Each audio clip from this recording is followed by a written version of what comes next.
بسم الله الرحمن الرحيم إن الدين عند الله الإسلام.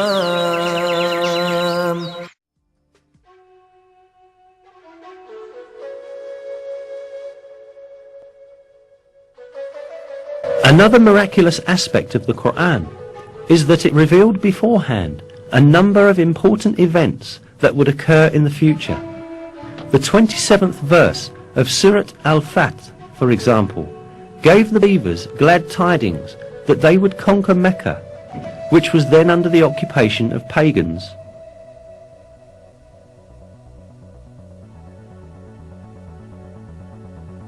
God has confirmed his messenger's vision with truth. You will enter the Masjid al-Haram in safety, God willing, shaving your heads and cutting your hair without any fear. He knew what you did not know and ordained, in place of this, an imminent victory.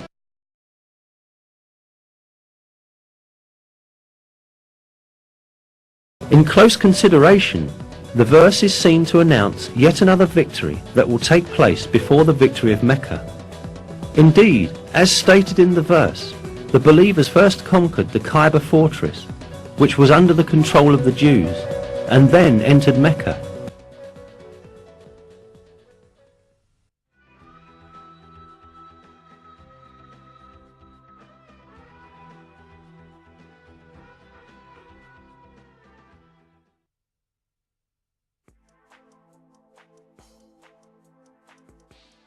Another piece of news that the Quran gives about the future is found in the first verses of Surat Ar-Rum.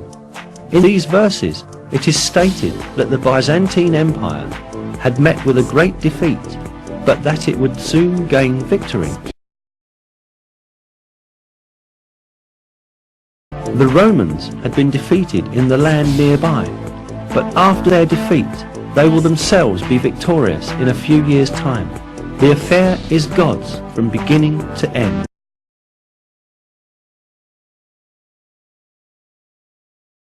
These verses were revealed around 620 CE, almost 7 years after the severe defeat of Christian Byzantium at the hands of the Persians, when the Byzantines lost Jerusalem. Yet it was related in the verses that Byzantium would shortly be victorious. In fact, Byzantium had then suffered such heavy losses that it seemed impossible for it even to maintain its existence, let alone be victorious again. Not only the Persians, but also Avars, Slavs and Lombards posed serious threats to the Byzantine Empire. The Avars had come as far as the walls of Constantinople. The Byzantine Emperor Heraclius had ordered the gold and silver in churches to be melted and turned into money in order to meet the expenses of the army. Many governors had revolted against Emperor Heraclius, and the empire was on the point of collapse. Mesopotamia, Cilicia, Syria, Palestine, Egypt, and Armenia, which earlier belonged to Byzantium, were invaded by the idolater Persians. In short, everyone was expecting the Byzantine Empire to be destroyed.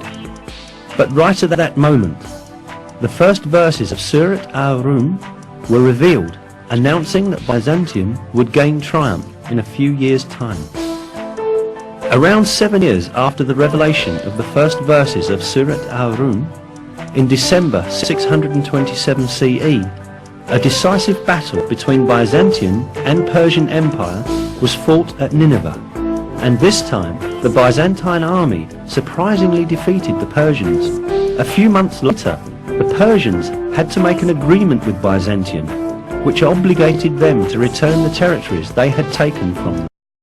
In the end, the victory of the Romans, proclaimed by God in the Quran, miraculously came true. Another miracle revealed in these verses is the announcement of a geographical fact that could not be discovered by anyone in that period. In the third verse of Surat Ar-Rum, we are informed that the Romans had been defeated in the lowest region of the earth. This expression, Adna el-Ard in Arabic, is interpreted as a nearby place in many translations. Yet, this is not the literal meaning of the original statement, but rather a figurative interpretation of it. The word Edna in Arabic is derived from the word Deni, which means low, and Ard, which means world.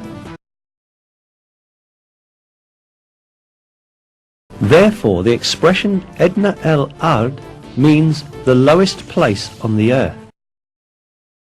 Most interestingly, crucial stages of the war fought between the Byzantine Empire and the Persians, when the Byzantines were defeated and lost Jerusalem, had really taken place at the lowest point on earth. This specified region is the basin of the Dead Sea, which is situated at the intersection point of the lands belonging to Syria, Palestine and Jordan. The Dead Sea, lying at 395 meters below sea level, is the lowest region of the earth. This means that the Byzantines were defeated at the lowest part of the world, just as is stated in the verse.